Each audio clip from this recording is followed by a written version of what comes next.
جلدی جلدی میں سوال پڑھ لوں بے حیائی سے بچنے کے لیے کیا کریں مفتی صاحب؟ شادی کریں جلدی سے، روزے رکھیں کثرت سے، سزا دیں اپنے آپ کو. حضرت میں 2 دفعہ لاہور سے حاضر ہوا تھا ملاقات کے لیے نا، آپ سفر پڑتے ایک دفعہ میں ایمرجنسی میں نکاح پڑا، پھر حاضر ہوا. آج 10 منٹ کی ملاقات بہت ضروری بات ہے، صرف 2 کرنی ہے.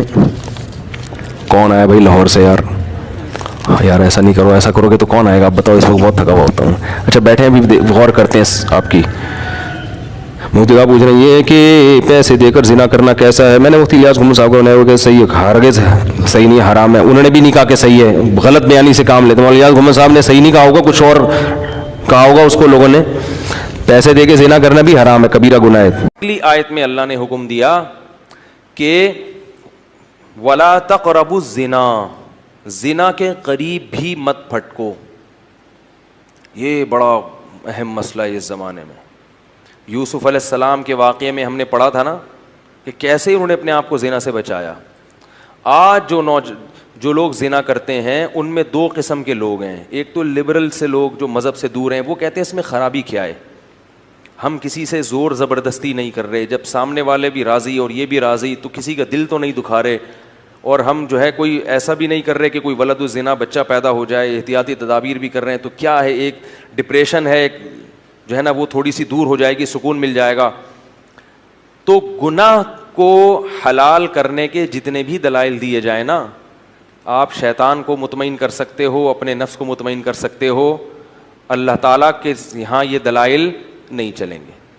اگر اس کی کوئی گنجائش ہوتی کہ آپ کو میں بہت مجبور ہو گیا ہوں بھائی، میں نکاح کے میرے پاس اسباب نہیں ہیں، وسائل نہیں ہیں، مجھے رشتہ نہیں مل رہا، میں مجبور ہو گیا ہوں اور میں جو ہے نا ڈپریشن کا مریض بن گیا ہوں، میری راتوں، بعض لوگ پر شہوت کا ایسا غلبہ ہو جاتا ہے، کوئی بھی عذر قیامت کے دن نہیں چلے گا. لا یکلف اللہ نفسا الا وسعها. اگر آپ اس قدر مجبور ہوتے تو اللہ پھر زنا کو کسی بعض صورتوں میں حلال کر دیتا، جیسے رمضان کے روزے مسافر اور مریض کے لیے اللہ نے حلال کر دیے کہ بھئی کھا سکتے ہو. اگر کوئی ایسا اللہ نے حلال، آپ کو 99 سال تک بھی رشتہ نہ ملے تو بھی آپ کو زنا کرنے کی اجازت نہیں ہے.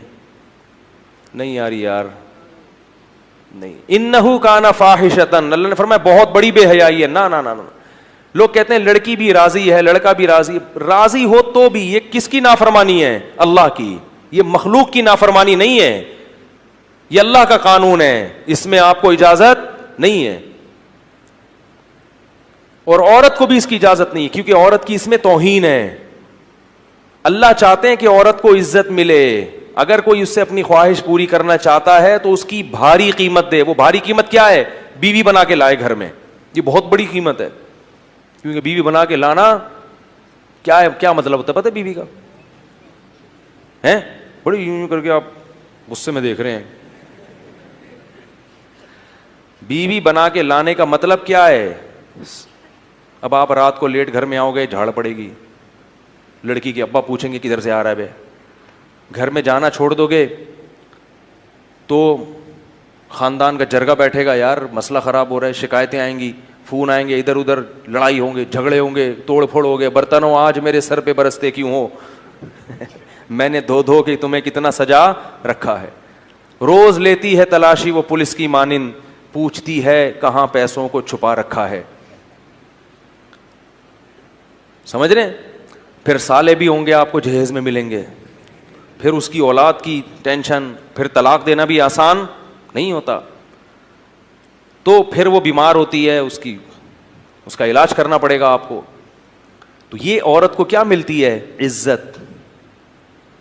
نہیں آ رہی بات؟ عورت سمجھتی ہے صرف پیسے میں عزت ہے. زنا کرو اتنے پیسے مل گئے تو یہ عزت نہیں ہے. پیسے تو ماسیوں بیچاریوں جو گھر میں کام کرتی ہیں ان کو بھی مزدوری پکڑا دیتے ہیں، جھاڑو لگانے کے، پوچھا لگانے کے.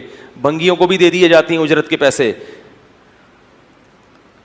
تو اللہ نے مرد پر بہت ریسٹرکشن کی ہیں، پابندیاں لگائی ہیں. کیوں؟ اب اگر کوئی شخص یہ بقراتی پیش کرے کہ عورت خود جب راضی ہے اپنے حق کو چھوڑنے پر، وہ کہہ رہی ہے نکاح نہیں کرتے تو بھی میرے لیے، میں تمہیں اجازت دیتی ہوں. بات یہ ہے کہ عورت کو اس حق سے دستبردار ہونے کی اللہ نے اجازت نہیں دی، کیونکہ وہ اللہ کی بندی پہلے ہے اور کسی کی بیٹی اور بہن بعد میں ہے. وہ اس کی میں ایک مثال دیتا ہوں. دیکھو آرمی کے جو آفیسرز ہوتے ہیں نا، ان کو جب رینٹ ملتا ہے گھر کا تو ان کو اجازت نہیں ہوتی کسی غریب یا کچے علاقے میں وہ گھر لے کے رہنا شروع کر دیں. نہیں یاری بات میرا خیال ہے. بھائی کوئی بریگیڈیئر کرنل ہو, آرمی رینٹ دیتی ہے نا بعض اپنے آفیسرس کو کہ آپ کراچی میں فلاں جگہ پہ رہ سکتے ہیں. اس نے کیا کیا, وہ 1,00,000 روپے رینٹ منظور کروایا اور مچھر کالونی میں جو ندی ہے نا اس کے تھوڑا سا ارلی سائڈ پہ ٹھیک ہے ایک گھر لے لیا. آرمی میں الاؤ نہیں ہے. کیوں؟ اس میں آفیسر کی بے عزتی ہے.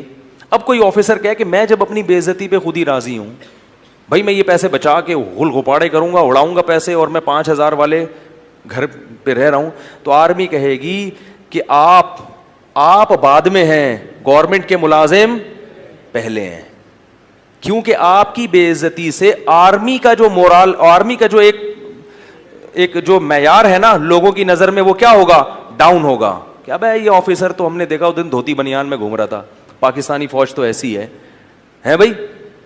ابے ہم نے اس میں دیکھا جاتا ہے کہ جو آفیسر رینک پہ جاتے ہیں نا ان کی پرسنالٹی دیکھی جاتی ہے, قد دیکھا جاتا ہے, خوبصورتی کا بھی بڑا دخل ہوتا ہے. تبھی دیکھیں فوج میں جو آفیسرز ہیں اکثر 99% خوبصورت ہوتے ہیں. کیوں؟ وہ کہتے ہیں ان کی عزت سے, کس کی عزت ہے, فوج کی عزت ہے. اور جب ان کی عزت ہوگی تو ماتحت بھی کیا کریں گے, اپنے افسر کی عزت کریں گے. ایسا نہ ہو کہ ماتحت وہ زیادہ ہینڈسم اسمارٹ اور انگلش خوب مار رہا ہے اور PhD کیا ہوا ہے اور آفیسر 8ویں پاس ہے, تو وہ اس کی فرما برداری بولو بھائی نہیں کرے گا. تو آپ کو بعض جگہوں پہ دنیا میں بھی اپنے حق سے دستبردار ہونے کی اجازت نہیں ہوتی. تو یہ جو عورتیں ہیں نا جتنی اللہ نے پیدا کی ہیں, یہ کسی کی بہن یا بیٹی بعد میں ہیں, اللہ کی بندی پہلے ہیں. اللہ ان کی بے عزتی کی ان کو خود بھی اجازت نہیں دیتا, کیونکہ اس میں دوسری عورتوں کی بھی کیا ہے, توہین ہے. اس لیے کہ جب سستے میں مرد کو اس طرح سے حرام کاری کا دروازہ مرد کے لیے کھل جائے گا تو پھر کسی کی بیٹی اور بہن کو لوگ عزت سے بیوی بنانے کے لیے تیار نہیں ہوں گے.